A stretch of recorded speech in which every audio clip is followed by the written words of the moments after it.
Un mot, déçu. Déçu, pas forcément déçu de mon cheval, plutôt déçu un peu de moi. Le cheval était vraiment très bien à la détente et j'ai fait une erreur que je fais parfois. Je sais pas, je le sens hyper bien et j'ai eu le sentiment qu'il était presque pareil à la piste. Il m'est passé un tout petit peu derrière et du coup il était moins brillant alors que c'est un cheval qui a vraiment du brillant de l'expression. Après, à chaud comme ça, j'ai pas eu l'impression d'avoir fait spécialement de faute. Donc la note, elle est après c'est un championnat du monde, hein, donc voilà, mais la note, elle est pourrie clairement. Ça lance pas comme je voulais lancer mes coéquipiers de la meilleure des manières. Maintenant, il reste 2 jours de compétition. Ça va pas être un concours de dressage. Non. J'espère, parce que là on est mal barré. Mais ouais, c'est pas dans ses standards habituels ni dans les miens avec ce cheval. Donc je suis quand même assez déçu. Maintenant, maintenant on a reconnu le cross. Mais ce qu'il y a, c'est que j'ai un peu moins de marge de manœuvre que j'aurais pu avoir si j'avais mieux dressé, ne serait-ce qu'à son niveau. Sans chercher d'aller. T'es à quoi? T'es à 4 points de ton niveau habituel? Je sais pas, à Marbach il était à 29, alors c'est pas la même reprise, mais il était aussi disponible qu'à Marbach et tout. Alors bon, je pense que j'ai fait des erreurs. Le cheval était très disponible. Honnêtement, il faudrait que je revoie là. Je pense que j'ai mis trop de plis dans mes épaules en dedans, un petit peu trop d'anges dans mes appuyés. Voilà, après les changements de pied, il nous a bien fait. Il y en a un. Le troisième, ils n'ont pas tous vu bien. Je pense qu'il va y avoir de la vidéo parce que 4,5 sur des changements de pied, ça. 4,5. Ouais. Mais c'est la juge qui le voit de face. Donc, ok.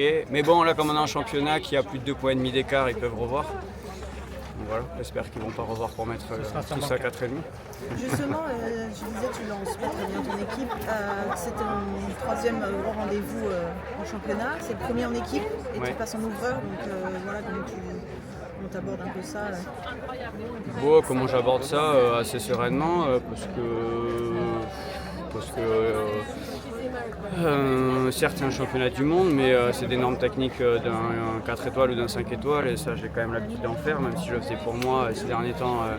Bon, c'était pas avec Figaro, mais il avait quand même fait Blenheim et c'était pas pour l'équipe, mais le fait d'être en individuel, ça m'avait un peu contrarié. Donc la pression que j'avais envers moi-même, elle était plus forte que celle que je m'étais mis envers moi-même, était plus forte que si j'avais eu celle avec mes coéquipiers, je pense. Donc là, honnêtement, ok, c'est un championnat du monde, c'est hyper cool, on est content d'être là, on n'est que 5 Français, c'est génial. Maintenant, je veux faire comme à chaque fois que je fais une compétition, faire de mon mieux parce que même si c'est équipe, ce qui va compter c'est que je fasse mon mieux individuellement. Donc voilà, en essayant de donner des infos à mes coéquipiers, à mes 4 autres coéquipiers, même à Astier évidemment quand on va lui donner des infos. Voilà, je ne l'ai pas abordé j'étais plutôt content et beaucoup plus relâché que mon dernier championnat. Qu'est-ce qui ressort de vos premières reconnaissances de cross? Alors la première, honnêtement, je trouvais que c'était... en fait, j'ai eu l'impression que c'était comme ici, mais pas les dernières années. Les dernières années, parce que ça fait la 5e fois d'affilée que je fais. Les dernières années, c'était un peu plus light le cross. Il n'y avait pas hyper d'incidence si ce n'est le maxi, enfin le chrono.